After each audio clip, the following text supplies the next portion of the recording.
sponsorship. So some percentage of people are going to get sponsorship. GA themselves offer a no interest payment plan, which is fairly common in this space too, because it's basically, while you're in the program, it's completely collateralized debt. Like, I can keep you from graduating if you don't pay. So another percentage of your students are going to finance their degree that way. Then you have places like Climb and all these other consumer debt offering companies.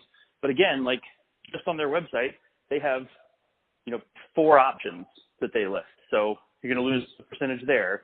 Then you have the people paying cash up front, people putting on a credit card. So, like, there's just too many avenues to finance it to confidently say that this one entity is going to be able to capture enough of the market to hit 9 figures in origination. That's number one.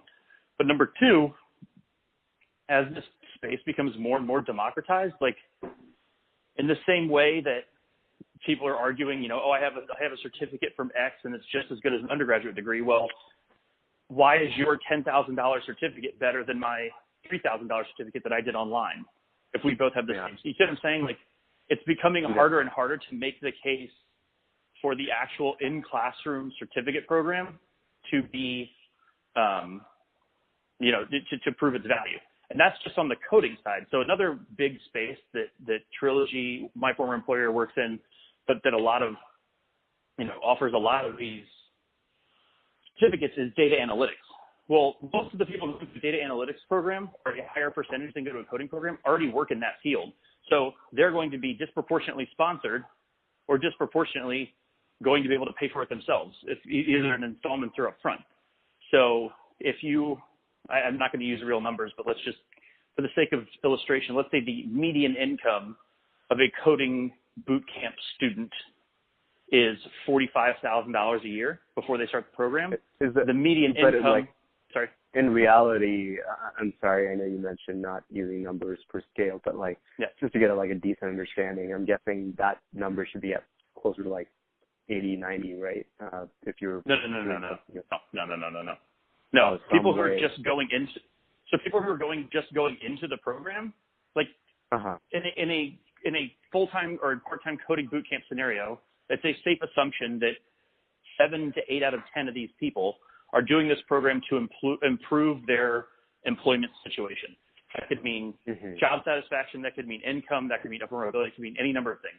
The median income for these folks is, the way I would think about it if I were building this out, if I were you building this out, is that the person has to make enough money to value this sort of education, but not so much that they think they can make more long-term somewhere else. Got it. So 80% of them have undergraduate degrees. Well, I would say a similar percentage make between 45 and 55K a year. And that obviously varies by market, but that's directionally where I would be comfortable directionally using those numbers to prove this point. Got it. Makes sense. So now you have a population on the coding side that's making 45 to 55. Well, on the data analytics side, I would be willing to bet that number is 75 to 95. These are people that, generally speaking, already have a pretty good grasp of what data analytics means, et cetera, et cetera. Because it's one thing to go from zero to building a website on the coding side. I mean, you and I both worked with people that, you're never going to catch up with somebody on the data analytics side in a 6-month course.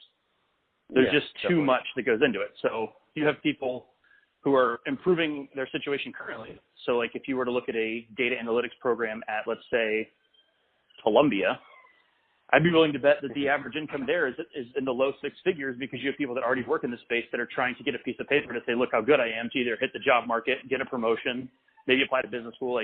There's just the type of person that applies to that market or to that type of program is just going to be germanely different.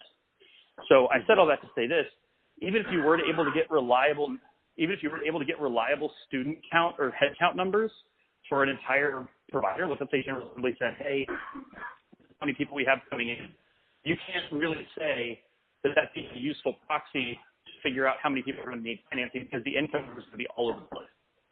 There just aren't enough people. Definitely makes sense. Also, in terms of just getting an understanding of the market size, and I couldn't find a lot of these figures. I found sort of the growth rates, and we were able to extrapolate that to come to some sort of broader market size. But From my understanding, you can sort of like